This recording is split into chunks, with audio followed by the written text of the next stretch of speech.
हाय, चला आपण बनवूया खोबऱ्याचं तेल. आमच्याकडे भाऊबीजेचे नारळ आले होते, त्यामध्ये मी बाकीच्या नारळांची बर्फी बनवली आणि 2 नारळ होते ते थोडेसे खवट वास येत होता. तर मी त्याचा एक आयडिया करून बघू म्हटलं. यूट्यूबला बघितला व्हिडिओ नारळाचं तेल कसं बनवायचं ते. तर मी नारळ कापून मिक्सरमधून काढून त्याचं दूध काढून घेतलं आणि ते दूध 2 वेळा गाळून घेतलं, नारळाचा कस, आणि पूर्णपणे त्याचा क्रीम वरती पाण्यामध्ये तरंगोपर्यंत ते फ्रीजमध्ये ठेवलं आहे.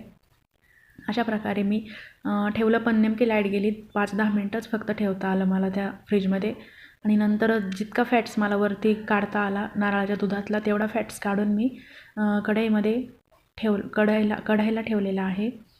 तर अशा प्रकारे हा इतका असं नारळाचं तेल निघालं आहे. अर्धी वाटी भरून तेल फक्त निघालं आहे. अशा प्रकारे हा जुगाड करून मी 2 नारळ